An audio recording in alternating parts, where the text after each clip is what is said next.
Avengers ഡൂംസ്ഡേയില് captain അമേരിക്കയുടെ മറ്റൊരു വേർഷനായ captain hydra ഉണ്ടാകുമെന്ന് ഒരുപാട് റൂമറുകളുണ്ട്.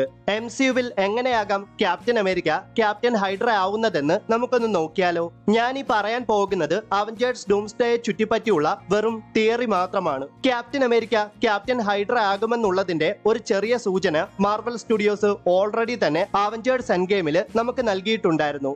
ഒരു പക്ഷേ നമ്മൾ അത് ശ്രദ്ധിക്കാതെ പോയതായിരിക്കാം. ദി അവഞ്ചേഴ്സ് എന്ന മൂവിയില് ലോക്കി തന്റെ സെപ്റ്റർ ഉപയോഗിച്ച് ക്ലിന്റ് ബാർട്ടൺ അഥവാ ഹോക്കയെ മൈൻഡ് കൺട്രോൾ ചെയ്യുന്നുണ്ടല്ലോ.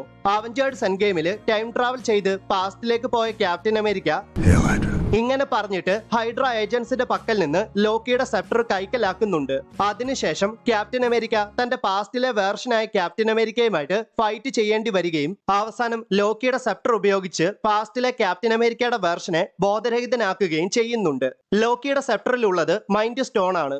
ലോക്കി ഹോക്കയെ കറപ്റ്റ് ചെയ്തത് തന്റെ സെപ്റ്റർ ഉപയോഗിച്ചാണെങ്കിൽ ക്യാപ്റ്റൻ അമേരിക്ക ആ സെപ്റ്റർ തന്റെ പാസ്റ്റിലെ വേർഷനായ ക്യാപ്റ്റൻ അമേരിക്കയ്ക്ക് നേരെ പ്രയോഗിച്ചപ്പോൾ ഒരുപക്ഷെ മൈൻഡ് സ്റ്റോൺ ആ ക്യാപ്റ്റൻ അമേരിക്കയെ കറപ്റ്റ് ചെയ്തിരിക്കാം. അങ്ങനെ അൺകോൺഷ്യസ് ആയിട്ട് കിടക്കുന്ന ക്യാപ്റ്റൻ അമേരിക്കയെ ഹൈഡ്ര ഏജൻസ് കണ്ടെത്തുകയും ബക്കി ബാൻസിനെ വിന്റർ സോൾജർ ആക്കിയതുപോലെ ക്യാപ്റ്റൻ അമേരിക്കയെ ഹൈഡ്ര ഏജൻസ് അവരുടെ സീക്രട്ട് ലാബിലേക്ക് കൊണ്ടുപോയിട്ട് അദ്ദേഹത്തെ ബ്രെയിൻ വാഷ് ചെയ്ത് അദ്ദേഹത്തിന്റെ മെമ്മറീസ് എല്ലാം ഇറേസ് ചെയ്ത് ക്യാപ്റ്റൻ അമേരിക്കയെ ക്യാപ്റ്റൻ ഹൈഡ്രയാക്കി മാറ്റിയേക്കാം. ഞാൻ ഒന്നുകൂടെ പറയാം, ഇത് വെറും തിയറി മാത്രമാണ്. ഇങ്ങനെ നടക്കാൻ ചാൻസ് ഉണ്ടാവണമെന്നില്ല. ഇങ്ങനെ ഒരു തിയറി കണ്ടപ്പോൾ പറഞ്ഞെന്ന് മാത്രം.